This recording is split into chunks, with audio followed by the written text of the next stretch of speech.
So today I'm going to show you a harvest of some of my potatoes and how I reuse the pot straight away to plant more things. In the potatoes today I'm going to plant some more potatoes and some more leeks.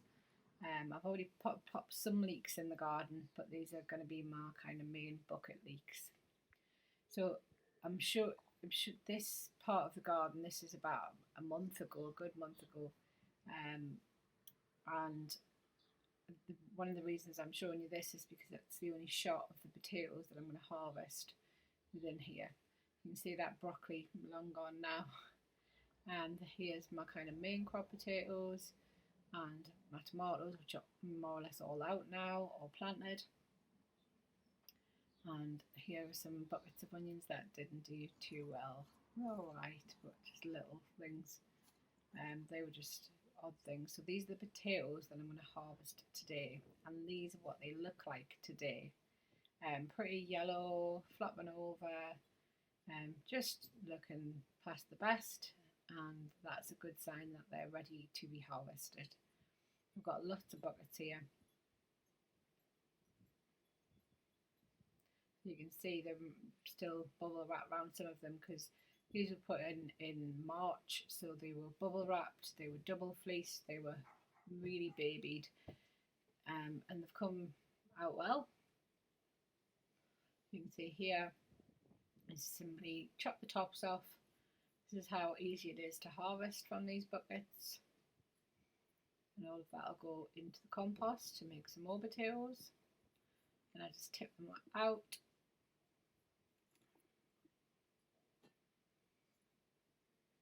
And it's always a nice surprise when you do this because you never quite know what you're going to get. But I am really pleasantly surprised by how many are coming out of these buckets now. A little bit of sunshine, a little bit of warmth, and makes all the difference. So you get at least a plate of potatoes out of every bucket, and well, free food. So there's some beautiful potatoes. So from one potato, you get quite a few back. And you can see by the end here, I've got a full bag of potatoes from those buckets, and that'll last us maybe 3 weeks, and they taste great.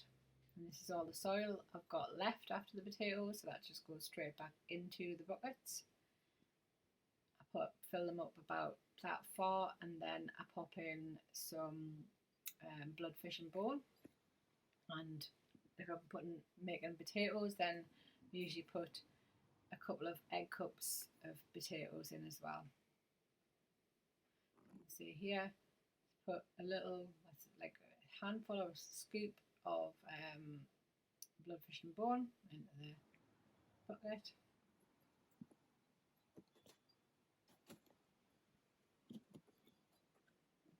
Now this lid has just been awkward up there. You can see I snapped my my trowel. It was on the way out anyway. But this the lid is quite tricky with potato, and I've just got this little egg cup that I use just to measure out 2 egg cups of potato fertiliser in each bucket. And I put it in the bottom, so when you put the potato in, that's where the kind of main roots of potato spread out, and it gets all the goodness. And then as it grows up, the tubers grow up on the stalks. So these potatoes I'd kind of given up on. They were just lying about, so I put them in pots because I don't know if you've watched my earlier videos, but I had a real green fly infestation. Like all the potatoes I chitted were just covered in green fly. So I got them out of the house and shoved them under a chair in the garden and just left them. And then I noticed the other day they were starting to sprout, so I put them all in those containers and just left them, and they looked all right. So I thought, all right, well, when we get these potatoes out, we'll maybe pot them up and get some more. Why not? So this is how I kind of plant the potatoes, and I got this idea from Homegrown Veg in the UK. He's great, gives loads of inspiring tips. I do take the potato out of the container most of the time. I've forgotten this video, but and just pop the bottle straight over so that when you lift the bottle off, you don't have to do anything, and you're protecting the potato around it. it's so easy to plant this way. Just bump in and it just gets them off to a great start, and you don't have to wait for chits to appear because you know they're already there. And you've seen the results. Nice big bag of potatoes that's going to last us 3 weeks from, say, six buckets. And the potatoes will live very happily in there. You see, I might top them up with some grass clippings just to keep the water in. So these are some leeks have been grown since probably March. I potted these, just sprinkled them in, and they've grown, and they probably needed to go somewhere else a couple of weeks ago, but here we are now, and I've got some buckets free. And the way I kind of separate these, because it's a big clump, is I just get some water and dunk them in the water, and then once you've washed all the soil away, you can kind of tease them apart, as you'll see. I'm going to show you how I do that. So it's this big clump, and it is amazing with a bit of water how they just kind of come apart.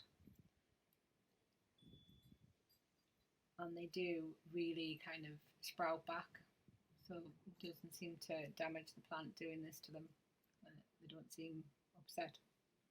They just pop them in and leave them. And this is the great thing about leeks, is you just kind of sort themselves out most of the time. You just leave them until next spring, when you just fancy a bit of taste of leek when it's cold outside. You want some soup or some anything. You can pop leeks in, use them as an onion replacement. It's a lovely flavour, and they're just so welcome at that time of year.